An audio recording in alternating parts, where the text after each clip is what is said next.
No, thank you. Sleepy. Come back in an hour. Need sleepy. Please go away. Let me sleep for the love of God! It's now time for the Billy C. Morning Show, part of the Billy C. Boxing Network. Interact with the show at BillyCBoxing.com. And we're coming to you live from the Billy C. Studios in Lake George, New York. I'm Bill Calogero, and it's time for the Billy C. Morning Show. Good morning, everybody. Hope everybody's doing okay. Today's show is being brought to us in part by Sal's Neighborhood Pizzeria and Italian Restaurant, located in beautiful St. Simons Island, Georgia. Check out the menu, man. It's online. www.salsneighborhoodpizzeria.com. Or give my man a call, 912-268-2328. 912-268-2328. Tell him Billy C sent you. Today's show is also being brought to us in part by JKJ Boxing Magazine. You want a free copy? Visit our website, www.billycboxing.com. Oh, yeah. And by the way, don't visit it via Google search, please. We're still working on a corrupted link that'll take you someplace. Let's just say it's not a boxing site, okay? It's not my site. You put in the address in the top of your toolbar, direct, www.billycboxing.com. You'll get to our site nice and safely. And on the right-hand side, you can go to JKJ Boxing Magazine, click it, and get yourself a free copy. And today's show is being brought to us in part by my book, Tom Molyneux, From Bondage to Baddest Man on the Planet, is available right now where all good books are sold. Last night, Sergey Kovalev in Russia, beat Isaac Chilemba. And they didn't knock him out. And, you know, people are all going crazy about that. We got a couple of emails on that. We're going to talk about that. And speaking of joining me right now is my man, Sal Rocky Senecola. What's up, Sal? Good morning, Bill. How are you today? Oh, not too bad, not too bad. Just before we went on air, you said... you made a bold statement, Sal. You said the news on the street is Kovalev won't beat Ward in November. Why do you say that, man? Well, it's just what I've been looking at since 6 a.m. in the morning. Been looking at all the news features and all the comments from the fight last night, and how Kovalev looked slow. He was effective with some of his power shots, and but Isaac Chilemba had him with the jab pretty much at will. He was hitting him very much with that jab. Of course, I didn't see it, so it's not my comments, because I would like to review that whole fight round by round. But I will tell you, the news on the street or in the chat rooms is that Kovalev is going to have his hands full with Andre Ward, who, of course, is very, very quick, and he's got some power, and he's an Olympic gold medalist, 2004. He knows what it is to fight, to train, to keep in shape. So I think it's going to be a fight, but I think Kovalev is going to have more than his hands full if he fights a similar fight like this. You know, it's funny. You know, normally I don't quote promoters because a lot of times I think that they're all, full of what. But Kathy Duva, who's Sergey Kovalev's promoter, I think she said it best, Sal, and I'm curious to know what you think. She said, the toughest fight for a fighter is the fight before a big fight. And I think that's true, because you're looking ahead. You're looking ahead to the big fight. Of course, I'm referring to the fight with Ward. It's a fight that they've been trying to make for a while. It's made. It's tentatively scheduled, and you're looking forward. You're looking towards it, but you're trying not to look past your opponent. What's your thoughts on a statement like that? I think it's true. Well, first of all, Kathy Duva, I have all the respect in the world for her. I've known her since she used to work at a newspaper when she was dating Dan Duva. She actually highlighted one of my first international bouts and did a report on me, and she was right along there. I've seen her around the fighters in the game. She knows boxing inside and out. This girl's a professional, and of course, she has led one of the greatest promotional outfits ever to a big success. So that's a good comment, and it has a lot of validity behind it. And on the other hand, a fighter is only as good as his last fight, because a fighter can be easily exposed as far as his vulnerabilities if he's fighting a certain style. And going into this fight side by side, Kovalev has the power, he has the ability, he has the strength, and he could have maybe put more pressure on, but it looked like he wanted this to be more or less a tune-up, a practice fight, and going the distance and stuff. I know he hurt Chilemba. I know he knocked him down in the 7th with a hard combination or hard right. He had him going in the 12th, I think. But the bottom line is he didn't put him out, and he's going to be judged as this fight. And that's what the media is waking up to today is, wow, how is he going to do against Andre Ward? But I agree with Kathy's statement, and it's a very good one. Because he may have bigger sights on his fight against Ward than Chilemba. Like I said yesterday, when you look at these two so-called tune-up fights, Chilemba had never been stopped in his career. He's got 3 losses. He's never been stopped.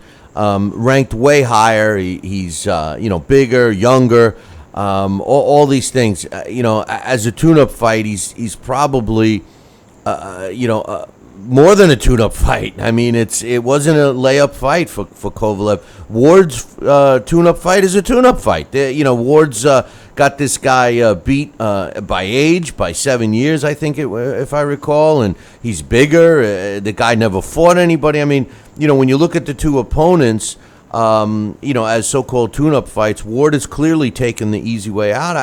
Listen, hopefully Ward gets by Alexander Brand and we see the fight, but the bottom line is Kovalev, it's no secret. He's always had some trouble with fighters with movement. Andre Ward can move, and I can't wait for the fight. I think, great fighters step up for the great fights, and I'm expecting nothing less from Kovalev. And I do have some emails to read, but one of my main topics today, in lieu of what's been going on, and I've been reading more into the backdrop of what took place with the negotiations for the fight with Chris Eubank Jr. and Triple G, ultimately resulting in Triple G fighting world champion Kell Brook.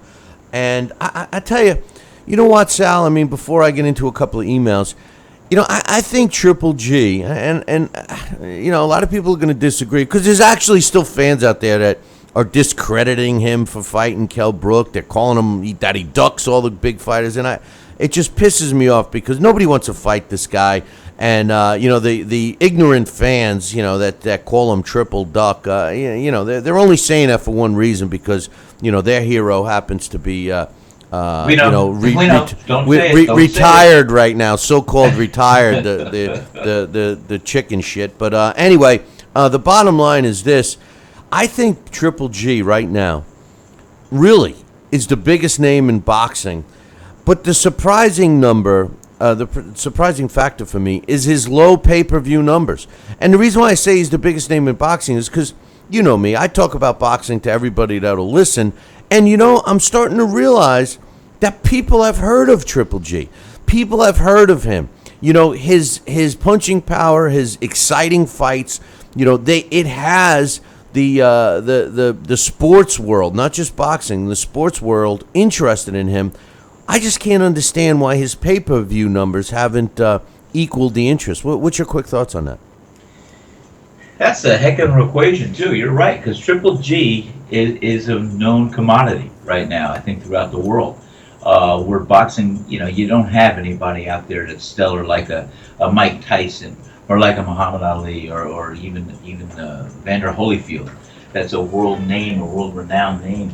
And you have basically a lot of times. What'd you do? Fall over? It just sounded like you fell over. Are you okay? What? Come on. I'm just saying goodbye to Kayla and take care, guys. See you later. They came out. They gave me a beautiful breakfast. They gave me some coffee, and I love you. It's so great. You got your coffee. You got your breakfast. You got your girl. What about the question I just asked you? Can you fill me in on that? Well, I'll tell you what. Let me read an email. Let me read an email. Just for everybody that might have been under a rock, Sergey Kovalev beats Isaac Chilemba via a 12-round unanimous decision. He improves to 30 wins, no losses with a draw. Chilemba drops to 24-4 with a couple of draws. The way the judges saw it, 117, 110, 116, 111, 118, 109, all in favor of the Crusher, Sergey Kovalev. I got a couple of emails. This first one is from Jesse. He says, "Hey, Billy C, I don't like the matchup." He's referring to Triple G and Kell Brook. He says, "But I do see why Kell Brook takes this fight. If he wins, then great. If he loses, then they will just say that Triple G was too big for him." He says that he would have liked to see Triple G fight Torino Johnson or Slandi Lara or Demetrius Andrade. I like all those fights, but the truth of the matter is do those guys want to fight Triple G? I mean, it takes two to tango, right, Sal? Oh, absolutely. I mean, it's one thing for a fighter or one thing to say, hey, I want to fight this one, I want to do this, but, it's got to be a reciprocated deal here. And both fighters got to get in the ring and want to fight, see that it's going to be good for their career, see that it's going to be worth their payday, and ultimately the prize has to be worth the price. And the promoter has to see that too. Jesse goes on to say, Billy, what's your thoughts on Eddie Ramirez, who fought on the Mario Barrios undercard Saturday night? He looked pretty good against a tough opponent in Jesse Roman. I agree. There were times when I thought that Jesse Roman rocked Eddie Ramirez, but I agree with you, Jesse. He says, all right, Billy C, I got to see Jose Ramirez step up. Now he's talking about Jose Ramirez, step up a level. I want to see him against guys like Okada, Sismundu, Burns. I'm not even going to try to pronounce this other name, or Jack Caterall. Yeah, Jose Ramirez has still got time. I wish that these guys would follow a normal progression, Sal, where they're fighting, a better than the last fighter. And then a better than the last fighter again, and move up. Instead of accepting, 10, 12, 15 fights against totally outclassed fighters and then saying, okay, now you got to step up and fight a top 10 guy, when really they might not be ready because, they're used to the same level. Almost like when we were watching Mario Barrios last weekend fighting Devish Basharo. It looked like he wasn't that proficient in fighting guys that he had a foot, height advantage over. He Basharo was fighting small, like we talked about yesterday, and it was giving Barrios trouble. These guys need more experience as they come up. What do you think? They do. They have to have. See, that's what I was saying last week. When you're in the amateurs and you lose a fight, whether you're a puncher, you lose to a boxer because he dances around you all day. You go to school, you learn, your trainer talks to other trainers. I mean, that's the kind of thing I had. I had that well-schooled, well-rounded input from different trainers and things, and you learn, you perfect it. So next time you're in the ring with a boxer who's running around, guess what? You're cutting the ring off on him. Same thing. You got a puncher who's coming at you. You learn how to move your head. You stay in the pocket. You fire your guns. You take the shots. You block the shots. You counter. So these are all things you get in the school, but it happens to have the foundation and the signature of a good training staff behind you. And we don't know if we have all those places, all those factors in place today in today's boxing.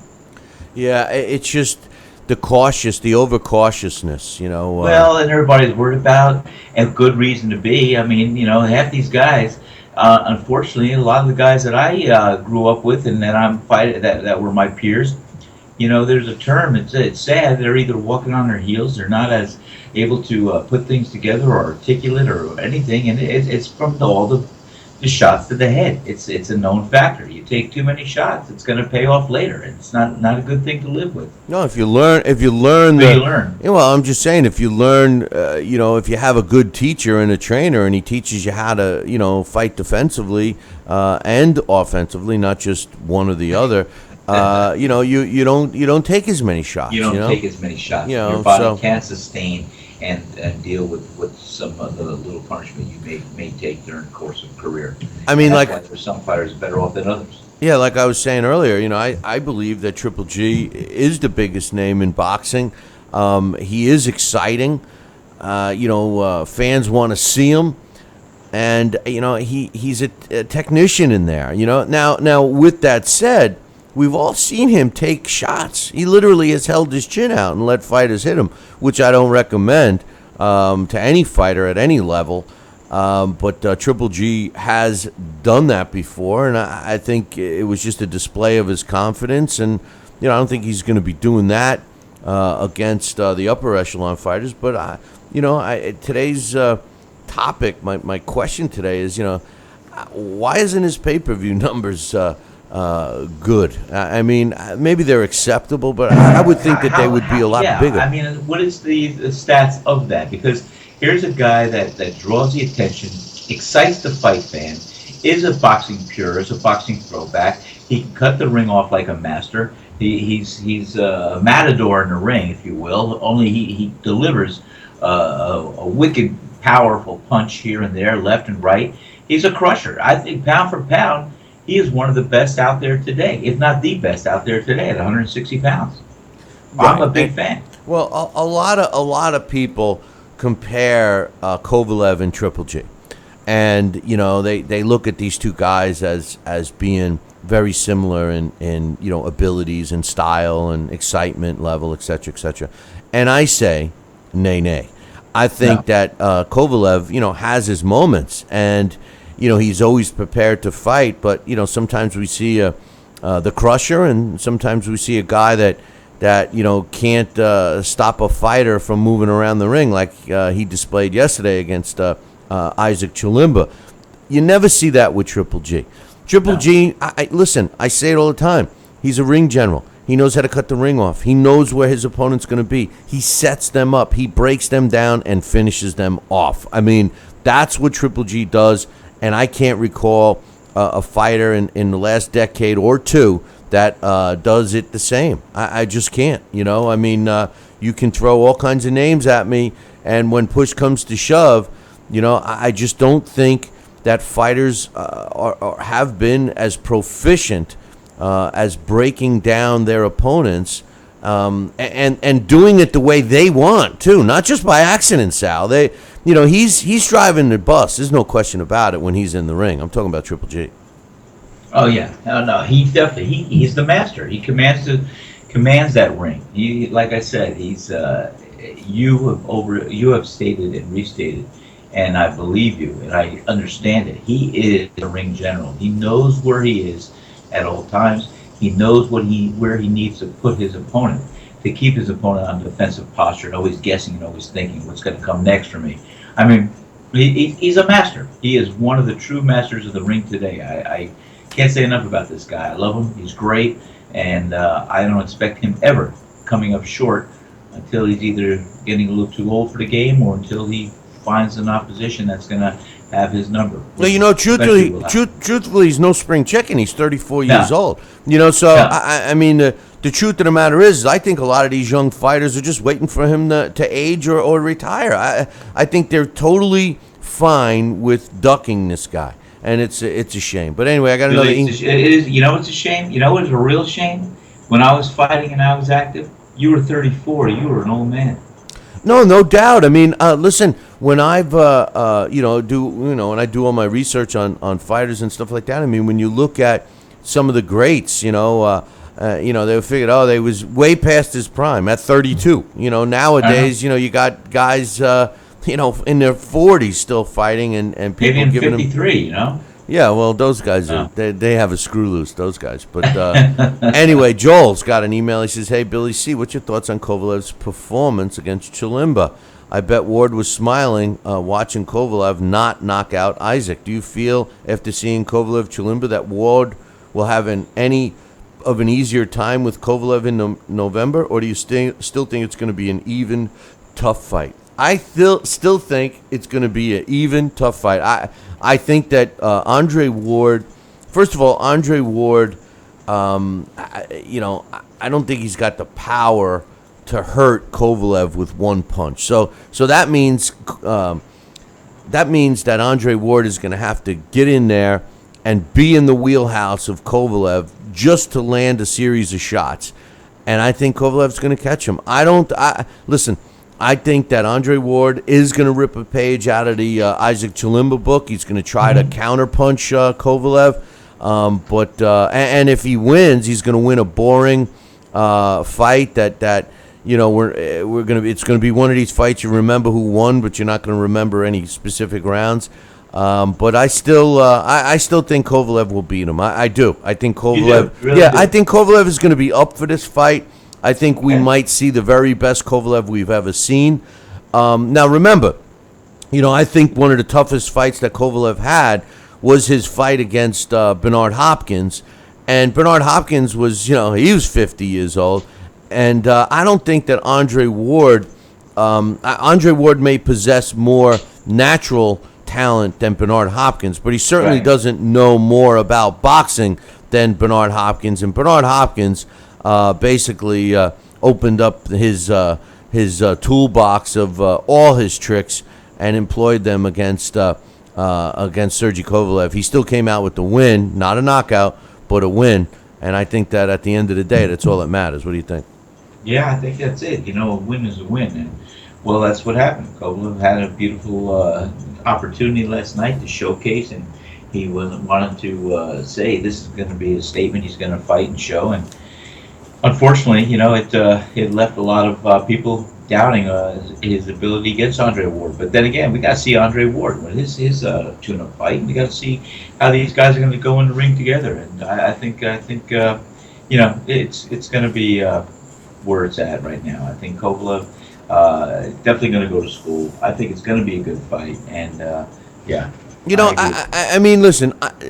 I don't want people to get on me for not giving Andre Ward credit, because I was the guy, and go back and watch some of the shows that I can back up this statement, but I was the guy that thought that Andre Ward, when he was in the Super 6 and he was beating all the best that could possibly, he fought the best of the best of the best, arguably one of the toughest, him and Carl Froch, in their weight division, didn't duck anybody.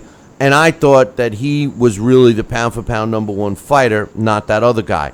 And but when he went into his, not fighting for several years, you can't just anoint a fighter, Sal, that's been out of the game for all intent and purposes for several years, 4 or 5 years, and all of a sudden just assume that he's going to pick up where he left off, because he hasn't displayed that. He's been fighting nondescript opposition. I pointed it out with the two comparison of tune-up fights. Sergey Kovalev fighting Isaac Chilemba. Isaac Chilemba was a guy that had never been stopped. Was ranked number 13 in the world by the computer. Forget all the sanctioning bodies. 4 years younger than Kovalev. 2 inches taller, had a half-inch reach advantage. When you look at Andre Ward, Alexander Brand, he's ranked number 24 by the computer, twice as low, more than twice as low. He's 39 years old, 7 years older than Andre Ward, and he's 2 inches shorter than Ward. You look at these two fights, and Kovalev clearly picked a tougher tune-up fight than Andre Ward did. Let's be real. You can throw it any which way you want, but the bottom line is Isaac Chilemba is a way better fighter than Alexander Brand. Well, yeah, Alexander Brand is a good fighter, but Chilemba is a step up, I believe, and he does have an effective jab, and he used it last night, and I see where you are in your perspective there, and I agree with you. I think Sergey Kovalev shows a good tough opponent that was a gamer and was in that fight. I got a couple of more emails. This one's a cool one. This is from my man Shem. I haven't heard from him in a while, and I'm noticing at the end, you know how you get all of those characters, I forget what they call them, happy faces and stuff. He's got some fist pumps, man, on the bottom. I've never seen those. I'd like to use them. But anyway, he says, hey, Billy C., I'm watching the Kovalev-Chilemba fight, and I'm absolutely impressed for 2 reasons. 1, it's the toughness and resolve of Chilemba. And 2, Kovalev's ability to adjust to a style he's not used to seeing. Chilemba fought well through the first 6 rounds, and on my card was down only by a narrow margin, maybe even close to being tied with Kovalev after the first 6 rounds. But after the knockdown in the 7th, Kovalev definitely seemed to impose his will and really use his power advantage. However, Chilemba did land some good counter shots, especially with his counter left, which I thought was interesting. He's also going to be able to keep Kovalev off balance. He was also able to keep Kovalev off balance for most of the fight with his jab. The reason his left hand counter shots impressed me is because of Andre Ward's ability to use that left hook and really hurt his opponents with it. Also, Ward is proficient with his jab ordinarily. Now I know styles make fights, and you can't judge an upcoming mega fight by how a big-name fighter looked during a tune-up fight. During this fight, though, I just couldn't help but imagine the upcoming fight between Kovalev and Ward. I wonder if Kovalev thinks he can walk through Andre Ward's shots the way he did with Chilemba, basically the same way he does with most of his opponents in general. I wonder how Kovalev is going to do against a superior boxer like Andre Ward, which I know is nothing new. Most boxing fans and experts like yourself, Billy C., I'm sure have wondered the same question. In the end, I have a feeling that we're not going to see a Mayweather-Pacquiao letdown. I do absolutely expect Kovalev and Ward to put on a great show for the fans.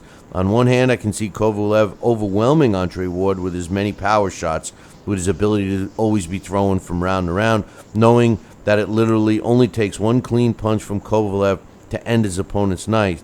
Also, Kovalev has once again shown that he can box to win fights. Now, I also understand that Bernard Hopkins was a much older opponent. However, that doesn't take away from the fact that Hopkins can still make a lot of young guys look bad, and he has. He still has the ability to outbox you.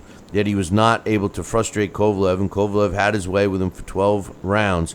Now, I'm not at all saying that Andre Ward is B-Hop, nor am I saying that Chilemba is on Andre Ward's level. All I am saying is we now have Andre Ward is Bernard Hopkins.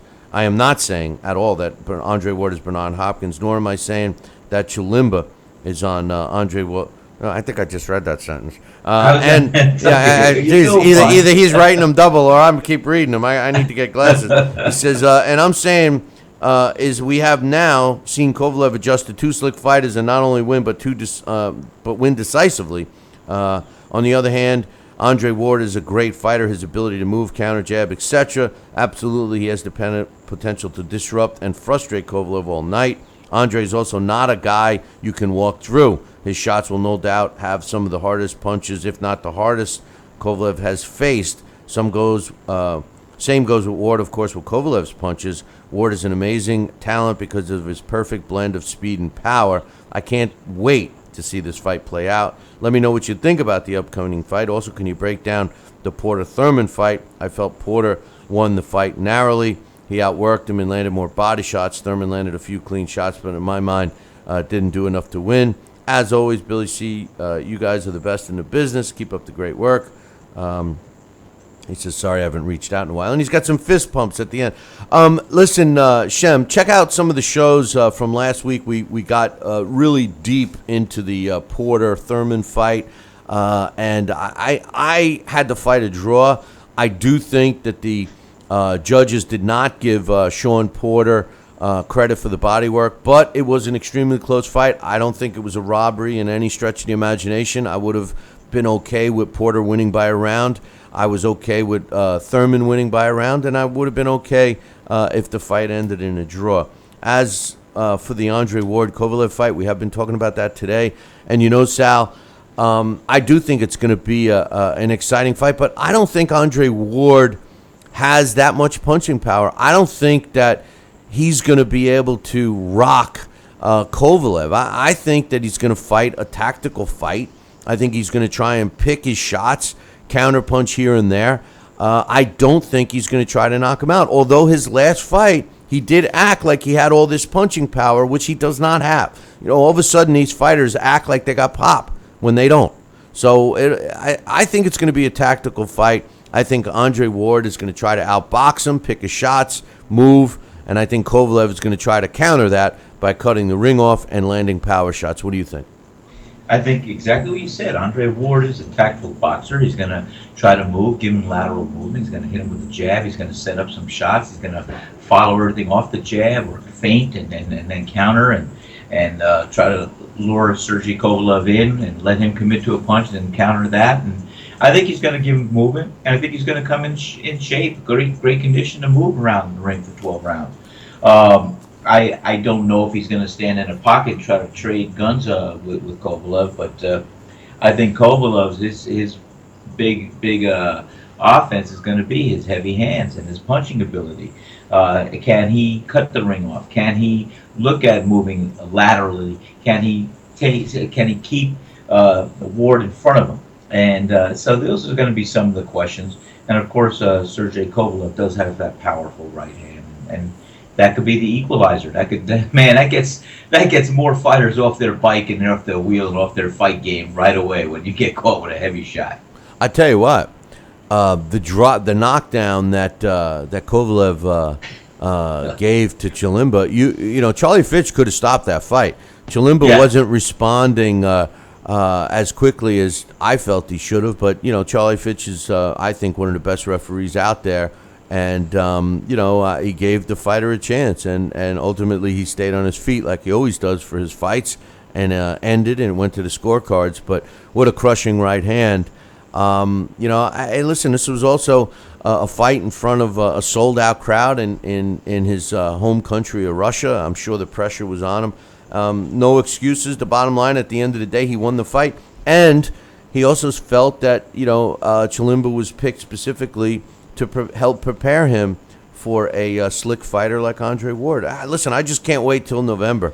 That's all I could say. I got one more email. This one has nothing to do with that fight, but it's interesting, and I think you're going to like it. This one's from Alex T. And Alex T always comes up with some good stuff. And he says, hey, Billy C., my mind is still full of welterweight. Watch out for that rattlesnake. It's coming in on you. You hear it? Yeah. It's right there. I'm in a screened-in porch right here. My mind is, he says, my mind is still full of welterweight names who challenged for the middleweight title. I want to get your and Sal's opinion on something. In 1940, only Sal would know then. I wasn't born yet. Henry Armstrong's one of my favorites. He says in 1940, Henry Armstrong fought for the middleweight title against Serafino Garcia. The fight was ruled a draw. If Armstrong had won this fight, does he replace Ray Robinson as the mythical pound-for-pound greatest fighter ever? 8 weight classes, and Armstrong would have been a champion in 4 of them. Many interesting things about that fight worth discussing, aside from the decision, too. You know, a lot of people do have Henry Armstrong as the pound-for-pound fighter ahead of Sugar Ray Robinson. I mean, you know, this is a guy that was a great fighter. I think, in my opinion, the only reason I have Sugar Ray Robinson at number 1 is because I felt that Sugar Ray Robinson not only is the greatest of all time, but he had all of the skills, all of them. He could jab, he had punching power, he had movement, his defense was great. You know, I mean, this was a guy that he could work the body. I mean, he had a solid chin. I mean, he had it all. You know, Henry Armstrong overwhelmed you. The late, great Bert Sugar said it best. He says, when you were in a fight with Henry Armstrong, you were figuring out ways to defend yourself against the onslaught. They didn't call him Homicide Hank for nothing. What do you think about Alex's email? I think that's a great email, and to look at the throwbacks again, you know, it's so funny, Billy. When I was a young kid, my father used to get me from his customers who knew I was interested in boxing all these 8mm rolls of film, and some of the first ones that I ever looked at, and I was under 10 years old, was of Henry Armstrong. And this guy was a whirlwind. I love this guy. I tried to emulate my style after him. He was phenomenal. He would punch and come at you like a hurricane. He'd punch at this angle, that angle. He was hard to just pinpoint where he was at all times, because this guy was just an arsenal of lefts and rights coming at you at all times, well conditioned, just a spectacular fighter. I love him, but you know, it's a throwback from then. And you know, Alex is the gist of Alex, and I'm going to throw this back at Alex. You know, Alex, you know, here you are, you're bringing up a great fighter during a great era. But I think what he's putting emphasis on is the same thing that you and I complain about today, Sal. And that is, he says if he would have beat that fight if he would have won that fight against Garcia, he would have won a fourth title in a fourth weight class when there were only 8. He's putting an emphasis. I get the value of that, especially during that time. But he's starting to put an emphasis in the title, something that people do today when it's not the same. Hammer and Hank, he wins. If he wins that title, he won 3 when there was 8. There's 17 now. Even Manny Pacquiao in the blanks in between the juniors or the supers, he would have probably won about 6 titles. Well, Manny Pacquiao won 8, right? And but out of 17. So I mean that's still impressive. But I still think that winning 3 and holding 3 basically at the same time with Henry Armstrong was a feat that actually it could never be broken again because they won't let it. But no, I think he's up there, pound for pound, definitely. You could make the argument 1, 2, whatever. But I wanted to ask you real quick. This weekend, we got a couple of big fights going on, and of course the biggest one is Deontay Wilder against Chris Arreola. That fight's taking place this weekend on Saturday, and I'm kind of looking forward to this fight because I'm waiting for Deontay Wilder to take an opponent lightly, and Chris Arreola might be one of those guys. Nobody said anything positive about Chris Arreola about this fight, his condition, his undeservingness of even getting the fight. Deontay Wilder, wiping the sweat from his brow because he didn't have to fight Povetkin. Is this a letdown fight for Wilder? Well, this is going to be he could have maybe taken this fight for granted. We're going to see Saturday night. It's just going to be a couple of days away. But, if he took Chris Arreola lightly and Chris is saying, hey, I've got one more chance to do this. I'm going to rise to the occasion. I'm going to do something and surprise the world or surprise him. You never know. Could be another Buster Douglas. Who knows? I don't know. Well, Deontay Wilder. Go ahead. I think that Chris Arreola, at the end of the day, has punching power. And I've always said that I think that the weakness of Deontay Wilder is his chin. It's questionable. Nobody's hit it really yet, and he has been rocked. And I just don't. I think that when fighters hurt him, I don't know if they realize it or if they. I don't know. Maybe I'm not giving Deontay enough credit. Maybe it's me.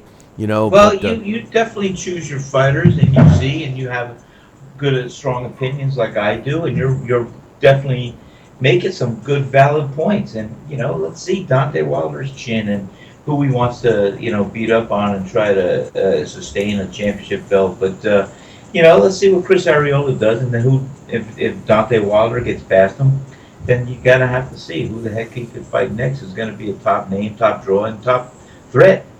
Well, hopefully the next guy is going to be a name that we want to see him in against, an Anthony Joshua or something like that. But there's another tough fight that's on the TV lineup for this weekend, and it's Sammy Vasquez Jr. against Felix Diaz. This is a fight that, is flying under the radar, but this is a big fight for Vasquez Jr., and Felix Diaz is no slouch. I'm looking forward to that. There's some good ones hidden in the schedule this week. So good. We'll look at those. Yeah, and everybody will that's part of the Billy C Challenge will get those coming to them shortly. But before I give some more thoughts on Triple G and Kovalev and etc., I got some other sports news and okay. Well, the other day we were talking about the Georgia Bulldogs. We were. And we were talking. Team, yes. And we were talking about the Georgia Bulldogs and a defensive lineman that they just got that committed from high school, the best defensive lineman in the country, the 5th overall rated high school football player, going to University of Georgia. Everybody's jumping for Georgia, jumping for joy in Bulldog Nation. Maybe not so much today though, because their current defensive lineman, Jonathan Ledbetter, who's a top DL for the defense, of course, was arrested Sunday morning on a DUI charge. Oh, really? And also underage alcohol possession. Oh, come on. And this was because he's only 18 years old. And not only that, but this is his second arrest this year. Come on. I don't get it. believe it. Like these guys, I mean, now granted, he's only 18 years old. He's obviously a stud. He's got not only a full college career in front of him, but the potential of being a professional football player and making big time money. He has apologized to his family, his teammates, his coaches, the whole university, and Bulldog Nation. Do you think something like this, Sal? Not that you know from experience, but do you think something like this at a young age helps a young man or woman, or hurts them? I mean, we see what's gone on with Johnny Manziel, and Football Johnny, has been in similar situations, and he seems to continuing his downward spiral. Do you think a setback like this is going to help better this kid or make it worse? And then the other part of the question is, what do you do if you're a coach and you're part of Bulldog Nation? What do you do to send a message to the rest of your team and potential players down the road that this kind of behavior isn't tolerated? Well, you gather up the team and you get them in the locker room and you say to them all and address this issue. And you let them know that this is unacceptable behavior, and that you are holding the standards of a legacy of a football team that you're part of, that is held in the high regard as one of the top teams in Football Nation. And you've got to rise to the occasion. You've got to set yourselves apart. You've got to be something special because it's a special team. And it will not be accepted any behavior less than that, of carrying yourselves in and out of the ring here I go again, in and out of the football field like a professional. This is where you are. This is what you chose to do, and this is how we're going to be able to sustain the level of greatness and a legacy of greatness in our school. And we don't accept this kind of behavior, and they have to have some real, I guess, punishment in place for this. And otherwise, it's going to be a leak and a hole in the armor. And one guy does it, another guy could do it, but this should be unacceptable behavior. It should be told to the team, this is not what we're going to endure for any decades or season or however it may take. When you're a football and you're a Bulldog, you got to rise to the occasion. You got to live a special life, and you got to do what you have to do inside and out of the field. This kid is only 18 years old, and he's already a sophomore. He's obviously a phenom when it comes to the sport of football. The coach, Kirby Smart, had already suspended him for the first game of this season because of the previous charge. Now he hasn't made any comments of what he plans to do in terms of, I don't know. This kid's gonna be trouble, Bill. Yeah. You know what? You should have learned the first time, pal. Yeah. Should have learned the first time. Well, that's what I'm saying. Here you are with two. No, but this guy. You know what? This guy's gonna have 3. He's gonna have 4. He's a bad boy. He's a bad kid. He's a bad boy. Bad He's boy. a bad guy. Now, you know what? You're either you get knocked off the course. You want a path to greatness. You want to hold yourself special. Okay, you messed up once. Get back on the path and walk the straight line. You mess up twice, you got to get harder to get back on that straight path, pal. You know what? I was going to say that you'll do something and get off the pot and realize the talent and ability you have. And if you want greatness, this isn't the way to do it, pal. Well, hopefully he won't get on the pot and get off the alcohol, But That's it. Well, anyway, speaking of college football, the first game for you college football fans, the very first college game for Division I anyway, is August 26th. It will be broadcast on ESPN, 10 p.m. It's Hawaii versus California, and it's going to be coming to us live from Sydney, Australia. And then the following weekend is when Hawaii versus California. In Sydney? Hawaii versus California in Sydney. But check this out. The big kickoff weekend is the following Saturday, September 3rd, and Georgia Tech is going to be playing Boston College, also on ESPN2, from Dublin, Ireland. So we got two college games going over across the Big C there. But some other notable games to kick off the college football season: UCLA against Texas A&M, Louisiana Tech against Arkansas, Georgia Bulldogs against North Carolina, and I'm sure Ledbetter won't be in that game at least. USC is playing Alabama, my team, and Clemson going up against Auburn. So I think this year is going to be a very interesting college football season as it looks for week number 1 anyway. It will be, and I know my staff as well as our good customers and friends and neighbors, they'll be looking at Saturdays and Sundays. They'll be looking at those Saturdays football day with gleam in their eye. They love it. They eat it up down here. Yeah, and hopefully they'll be eating up some pizza, watching the games on your big 75-inch screen or whatever the hell. Oh, easy. Wait. Billy, you didn't hear the news, Bill. What? You didn't hear the news. It's down? You don't have it there no more?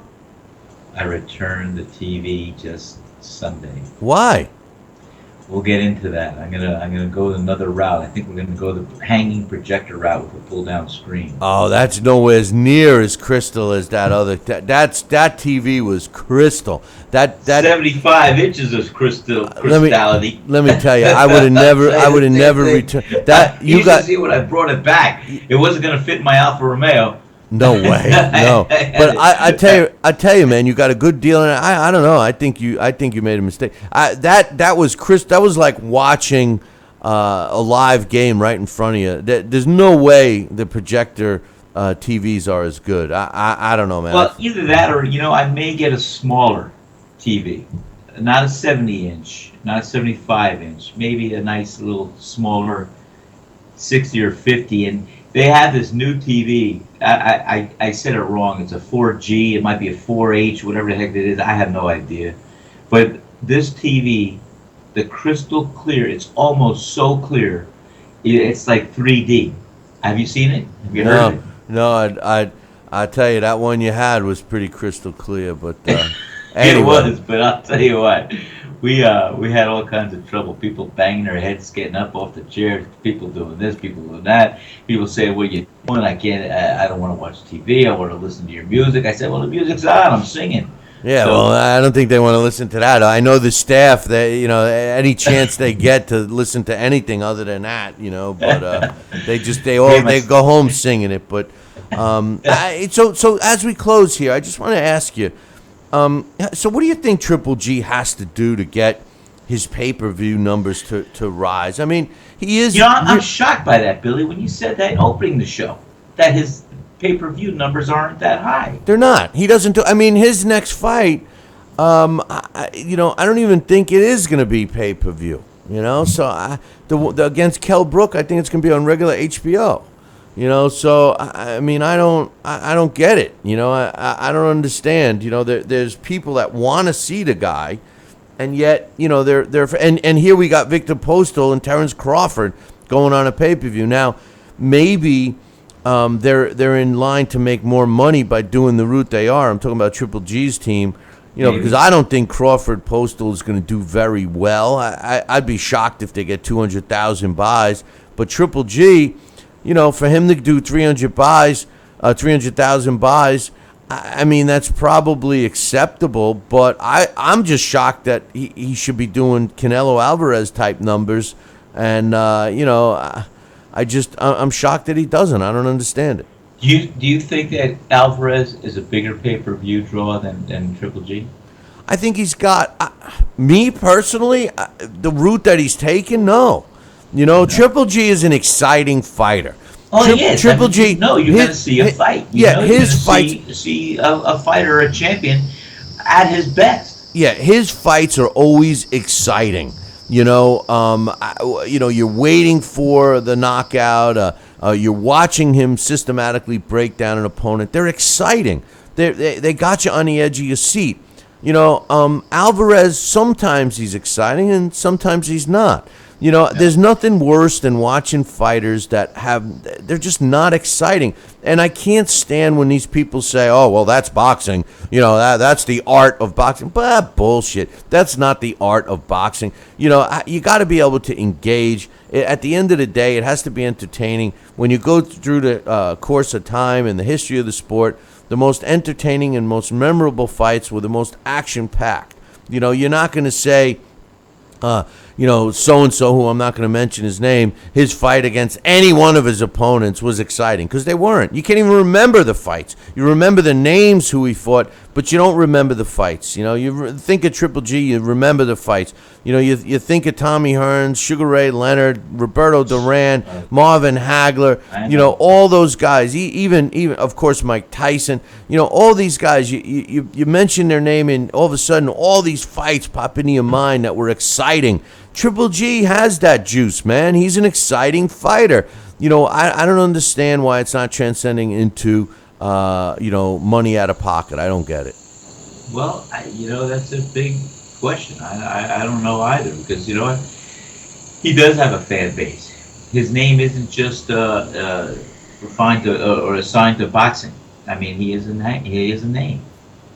Yeah. And Triple G, if you don't know him by his real name, Gennady Golovkin, you know him as Triple G, and it's a catch name. And I'll tell you what, I know there's other people who are not into the sport of boxing that still know that name, so there's no reason why I could think of that this guy shouldn't be a top draw on pay-per-view. Well, I talked to a guy the other day. He says, hey, Billy C., tell me, there's this guy I keep hearing about. Some guy, GGG, he says. And I said, yeah, Gennady Golovkin. I go, Triple G, he's an exciting fighter. He says, yeah, I keep hearing about him, but I've never seen him fight. And I'm saying to myself, oh, that's good.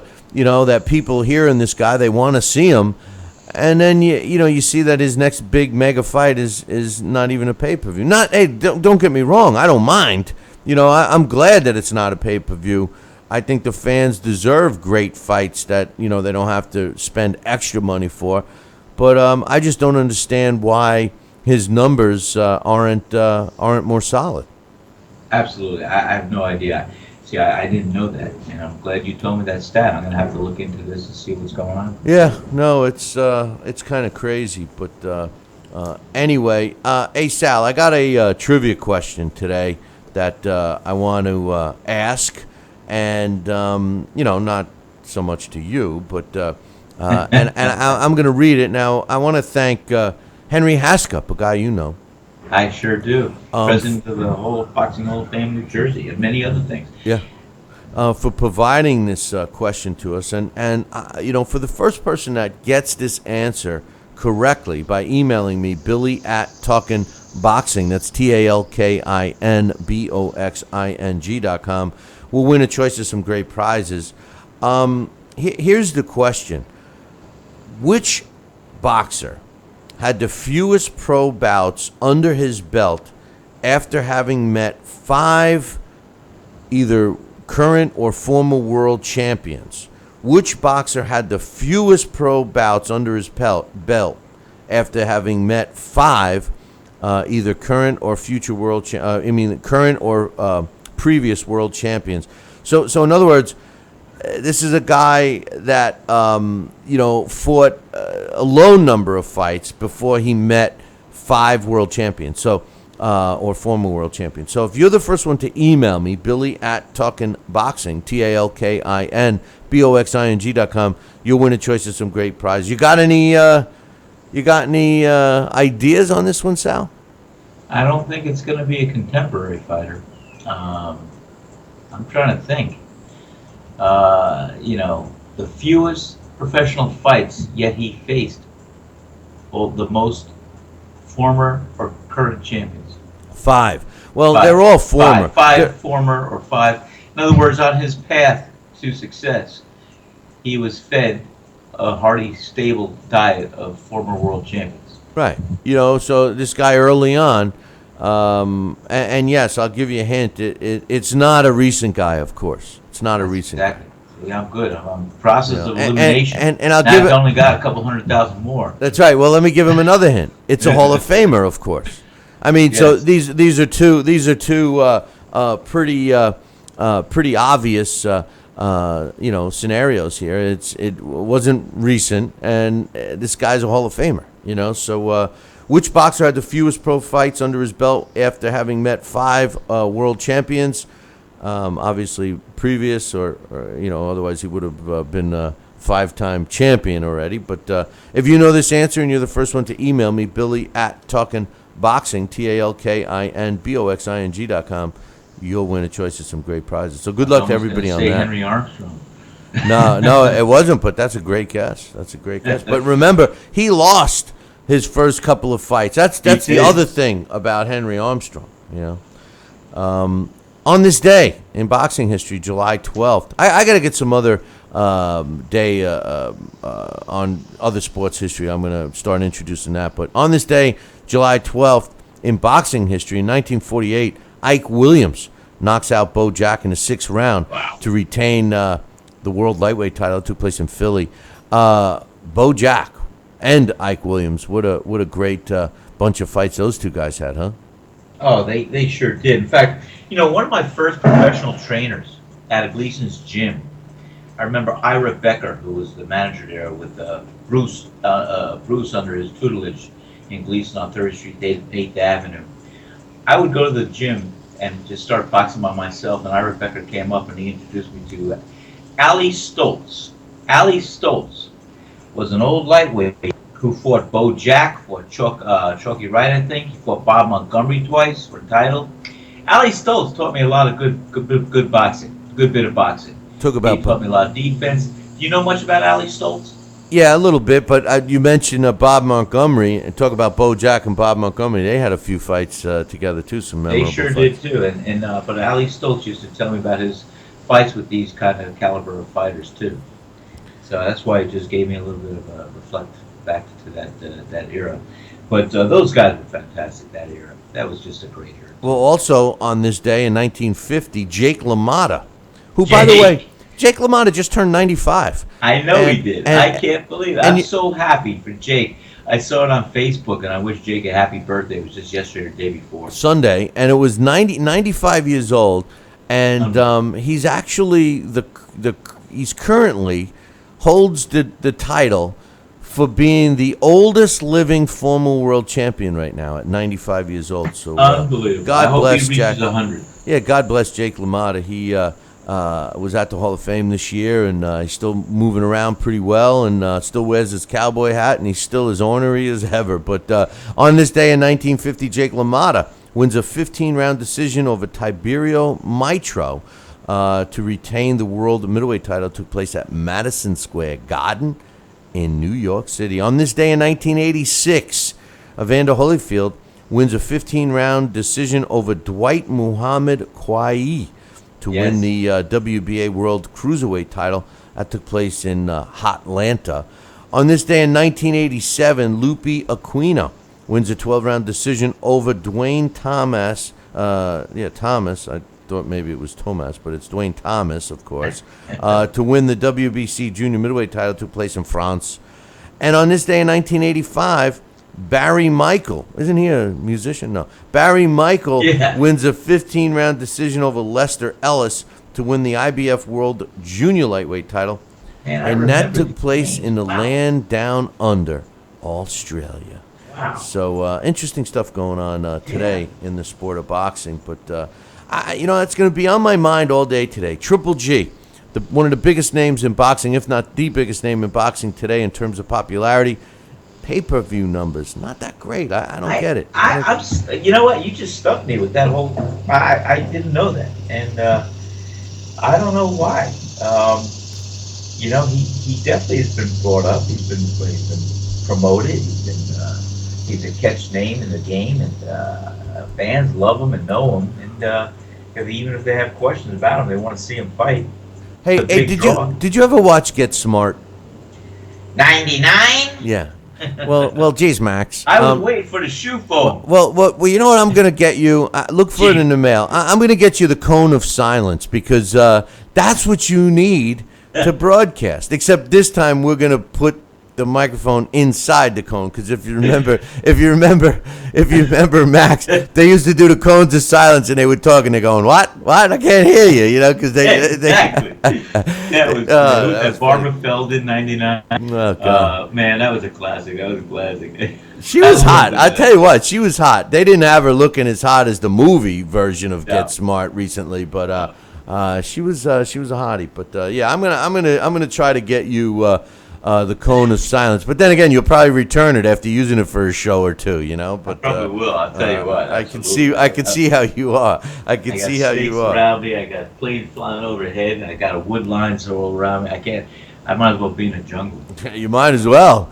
You know, and your microphone, it picks up when a pin drops onto the floor, into the carpet. You know, you drop a pin into the carpet and it sounds like you just, broke a glass with a brick, But I haven't eaten these beautiful eggs that Kayla made for me. They're beautiful because I don't want to drop a fork. Well, they're probably beautiful and cold by now. But anyway, hey, don't forget to tune in tomorrow's show. We're going to have Boxing Hall of Famer and New Jersey Boxing Commissioner Larry Hazard join us, and we're also scheduled to do our Blast from the Past tomorrow, which is going to feature a former world heavyweight champion, and he's soon to be, if not, I think he is a boxing Hall of Famer, in Riddick Bowe. So Alex and I will talk about that, and maybe we'll get some more updates on what's going on in the upcoming college football season. As you know, Major League Baseball is in its all-star break right now.